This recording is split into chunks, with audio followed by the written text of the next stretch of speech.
Hello everyone and welcome back to FilmBook Review, an official YouTube channel of FilmBook.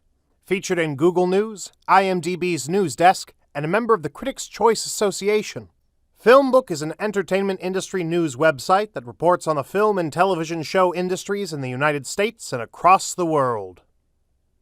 Today on FilmBook Review, I will be reviewing the film The Blind Man Who Did Not Want to See Titanic, a movie that screened at the 2022 South by Southwest Film Festival.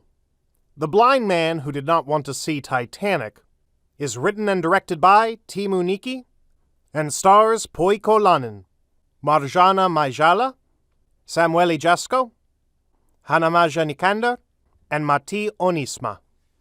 This is a The Blind Man Who Did Not Want to See Titanic movie review, and there will be spoilers. If you like our movie reviews, please like this The Blind Man Who Did Not Want to See Titanic film review, as that helps us out with YouTube's algorithm, and consider subscribing.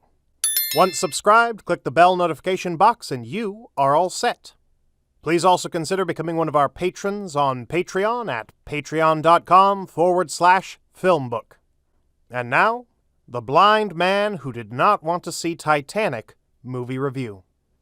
Despite any quirky subversions that its tome of a title might suggest, Teemu Nikki's The Blind Man Who Did Not Wish to See Titanic is true to itself in that, unfortunately, for all you Cameron heads out there, the titular blind man does not have a change of heart and cathartically rewards us with a viewing of Titanic. But neither is there any offbeat indie fun that a title like TBMWDNWTST might also suppose. Just the opposite, in fact, as Nikki and his lead actor, Petri Poikolainen, use this low-budget intimacy to craft a profound yet bleak portrait of resilience. Like his character Jaakko, Poikolainen himself has multiple sclerosis that has not only paralyzed him from the waist down, but has also blinded him. He lives a claustrophobic life in his one-bedroom Finnish flat, holding steadfast to a medicine and PT schedule, whilst reminiscing about the movies he used to watch over the phone with his long-distance girlfriend, Sirpa. She, too, is diagnosed with a debilitating illness. A form of cancer drains her of all energy.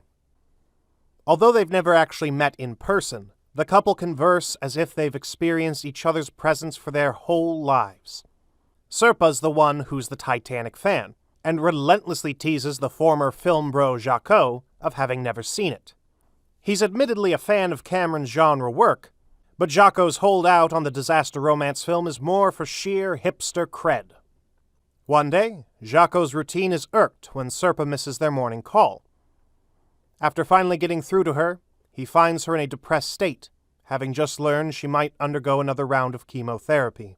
In a sweeping romantic gesture, as well as an excuse to get out from under the condescension and fretting of both his medical aide and his father, Jaakko packs up his essentials, including a shrink-wrapped, unopened copy of Titanic, wheels himself over the threshold, and begins his unaccompanied journey to Sirpa. Partly terrified, but thoroughly thrilled, Jaakko revels in this modicum of freedom that he hasn't experienced in years. That is, until he crosses paths with two short-tempered, conscienceless men who are willing to make a buck at any cost.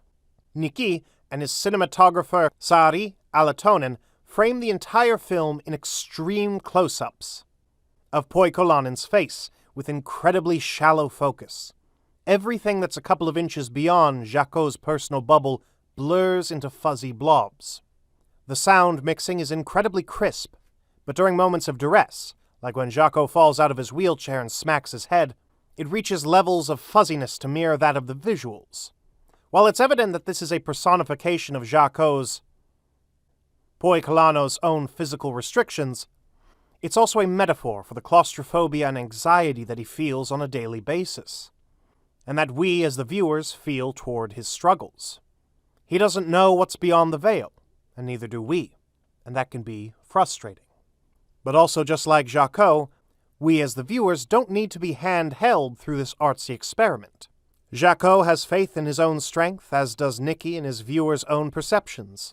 It's in this parallel construction of trust that the film's deceptively simple setup reveals a striking emotional core, and a truth about steadfast conviction. Not just one's will to live, but to thrive, and to experience the joys of life that all humans deserve. It's not a saccharine message movie, and it's not misery porn, but a softly stylish rumination on love and adventure. Not as bombastic, nor as epic, and not nearly as long as its titularly referenced disaster film, but it sure as hell doesn't need to be either. And that brings us to the conclusion of this, The Blind Man Who Did Not Want to See Titanic movie review. I would love to hear your thoughts on it below in the comments section. If you liked what you heard during this review, please like this video and subscribe to the channel. Please also visit and subscribe to our podcast channel at FilmBook Podcast and our trailer and reaction channel at FilmBook Trailers. Thank you for viewing, and you can watch one of these reviews next.